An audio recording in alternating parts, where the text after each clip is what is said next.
évidemment son bouquin, puisqu'il s'agit de livres. Nadia Sabri. Oui, bonjour. Nadia? Oui, bonjour. Vous m'entendez? Ah oui, on t'entend, oui. D'accord, très bien. Bah, tout d'abord, merci. Merci de m'avoir si généreusement intégré dans votre programme déjà très chargé et très riche. Merci, Fouad, de cette mise en connexion très spontanée.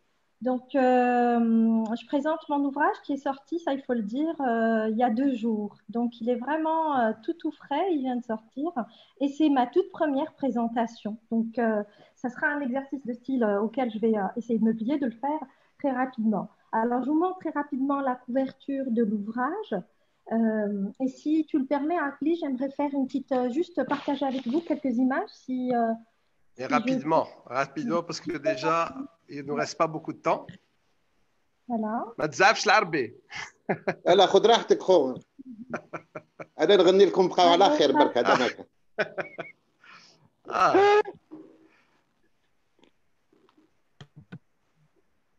Vous arrivez à voir, c'est partagé? Oui. Donc, Vue du Maroc juif forme le récit est un ouvrage qui est sorti, comme je le disais tout à l'heure, depuis quelques jours aux éditions Le Fennec à Casablanca.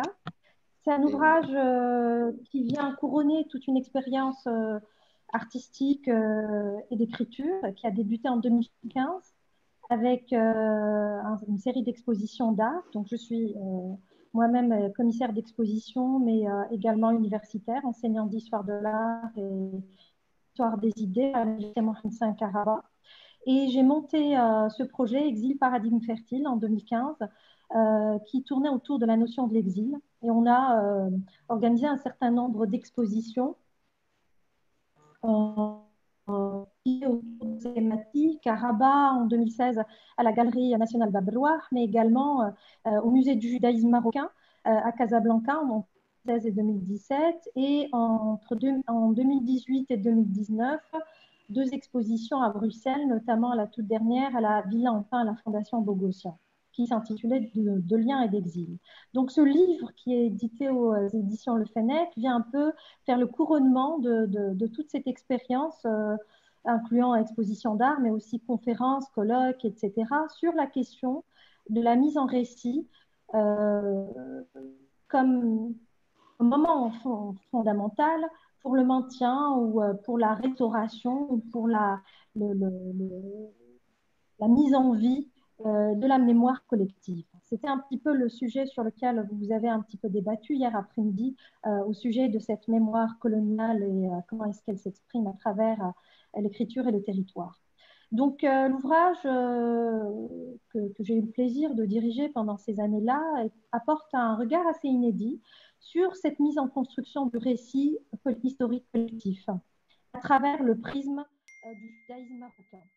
Et donc, l'apport inédit, je dirais, concerne le récit lui-même, c'est-à-dire qu'on est sorti quelque part de la voie officielle de l'histoire avec un grand H pour toucher plutôt à une approche pluridisciplinaire et qui a trait à la mémoire des formes, à la mémoire du lieu et à la mémoire de l'objet. Et donc, dans l'ouvrage, il y a toute une partie qui est dédiée à la notion du lieu. C'est ce qui pourrait intéresser en tous les cas votre programmation d'aujourd'hui et c'est sur laquelle je voudrais peut-être m'arrêter, sur la question de la mémoire et de la trace sur le lieu.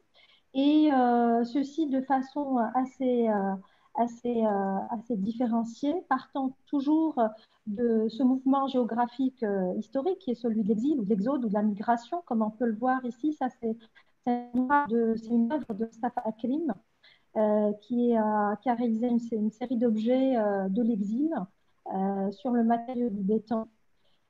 Et donc, cette mémoire, elle s'exprime à travers le savoir-faire artisanal. Il faut tout à l'heure parler du design et du savoir-faire aussi artisanal qui nourrit l'approche du design au Maroc aujourd'hui.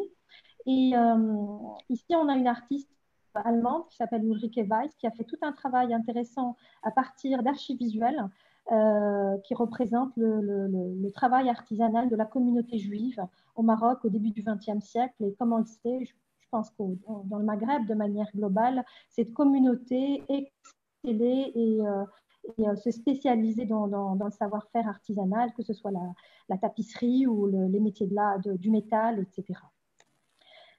Ici, on a un collage et un travail sur la forme de la fibule berbère. Et ce collage reprend une des cartes postales très célèbres de l'époque, réalisée par un photographe de l'armée française en 1916 dans la région de Debdou. Cette carte postale est très fameuse qui s'intitule La Joconde ou la femme de Debdou.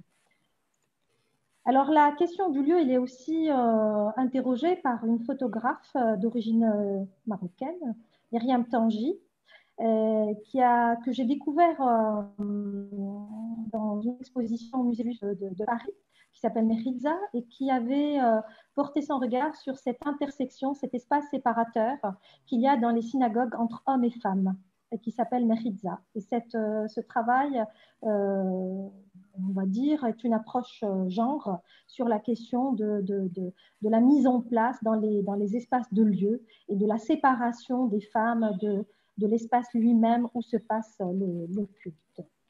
Alors,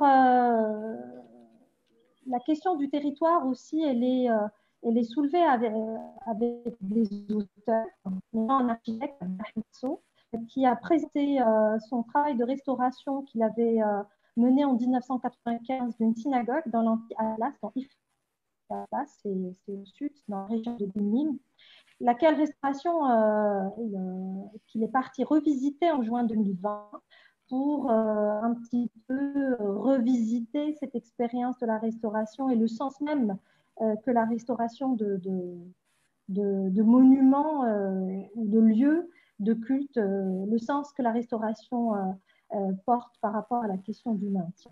Nadia, s'il te plaît, parce que je ne pourrais pas te donner beaucoup plus que ça, si tu peux juste conclure rapidement, s'il te plaît. Tu avais déjà conclu. Voilà, donc je te remercie. Donc c'est une présentation assez sommaire. Le livre vient de sortir depuis quelques jours aux éditions Le Fennec. Donc voilà, il traite partiellement de la question du lieu, hein, comme on peut le voir dans son titre, le lieu comme espace vécu, comme espace de mémoire, comme espace de maintien, mais aussi comme espace de définition et redéfinition de ce qu'on peut envisager comme un projet de société. Merci pour cette présentation et bon vent pour ton livre. L'Arbi Marhoum, est-ce que tu es là?